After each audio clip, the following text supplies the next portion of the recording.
নমস্কার বন্ধুরা, আমি আজকে বানাচ্ছি ট্রেডিশনালভাবে নারকেল চিংড়ি। তা ট্রেডিশনাল নারকেল চিংড়ি বানানোর জন্য আমি এখানে নিয়েছি গলদা চিংড়ি, কতগুলো গলদা চিংড়ি নিয়েছি, আর নিয়েছি নারকেল, আর নিয়েছি একটু কাজু বাদাম, এই 5টা 6টা, আর একটু সরিষা।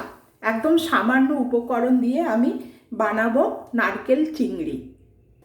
নারকেল চিংড়ি বানানোর জন্য প্রথমে নারকেল, সর্ষে, কাজু বাদাম সবগুলো একসঙ্গে বেটে নিতে হবে। আমি এখানে একটা মিক্সিং জারে ঢেলে নিচ্ছি। এর মধ্যে সামান্য পরিমাণ দিচ্ছি মৌরি, আর সামান্য দিচ্ছি জিরে। এটা ভালোভাবে পেস্ট করে নেব।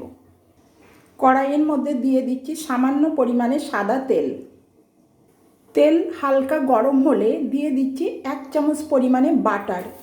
এখানে বাটারের পরিবর্তে ঘিও দেয়া যেতে পারে, কিন্তু আমি বাটার দিয়েছি, কিংবা টোটালি এই রান্নাটা ঘি কিংবা বাটার দিয়েও করা যেতে পারে। ফোড়নে দিচ্ছি একটু গোটা গরম মশলা। এবার চিংড়ি মাছগুলো দিয়ে দিচ্ছি।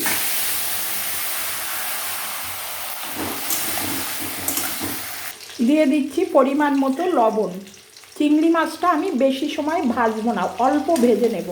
চিংড়ি মাছ বেশি ভাজলে শক্ত হয়ে যাবে। দিয়ে দিচ্ছি একটু আদা গ্রেট করে।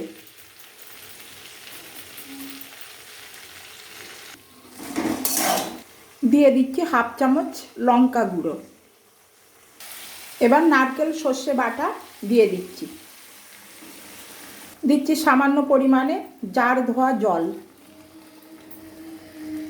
কিছুটা পরিমাণে কাঁচা লঙ্কা দিয়ে ঢাকা দিয়ে রেখে দেবো 5 মিনিট।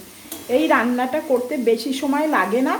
এটা বেশি ফোটালে চিংড়ি মাছটা শক্ত হয়ে যাবে এবং সর্ষের তিতো ভাব উঠবে, তাই অল্প সময় ফুটিয়ে এটা নামিয়ে নেব। এই যে আমার নারকেল চিংড়ি রেডি হয়ে গেছে, এবার নামিয়ে নেব। গ্রেভিটা ঘন হয়ে গেছে, এবার নামিয়ে নিচ্ছি। পরিবেশনের জন্য রেডি।